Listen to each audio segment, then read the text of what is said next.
Seringkali tanpa kita sadari, hidup kita digerakkan oleh sosok aku yang terus menuntut. Ingin diakui, ingin dimiliki, ingin merasa benar, ingin terlihat lebih dari orang lain. Kita hidup seolah-olah dunia ini berputar hanya untuk memenuhi keinginan aku itu.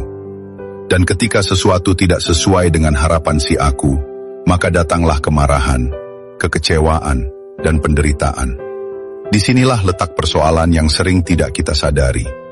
Kita mengira aku itu adalah diri kita yang sejati, padahal yang selama ini mengendalikan kita hanyalah bayangan, topeng dari pikiran, keinginan, dan ego kita sendiri.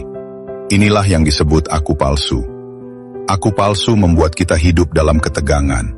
Kita menjadi tidak aman, tidak tenang, karena semua hal di luar diri kita terasa seperti ancaman.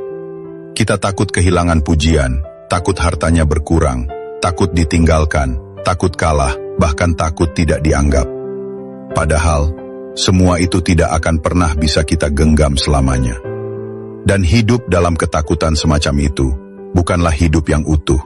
Sementara aku sejati, dia tenang. Ia tidak membutuhkan pengakuan, karena ia sudah utuh.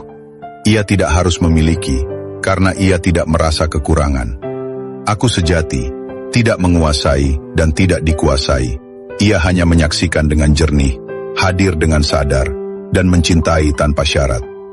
Ia bukan bayangan yang diciptakan oleh pikiran, tapi cahaya yang selalu ada di balik segala pengalaman.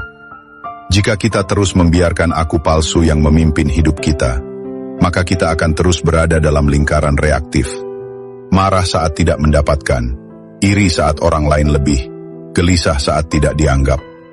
Tapi jika kita mulai mengenal aku sejati, maka perlahan kita akan terbebas dari jeratan aku-aku yang semu itu. Kita menjadi lebih damai, lebih jernih, lebih merdeka. Jadi, pertanyaannya adalah, siapa yang mengendalikan hidupmu saat ini? Apakah engkau sedang dikendalikan oleh si aku yang penuh tuntutan?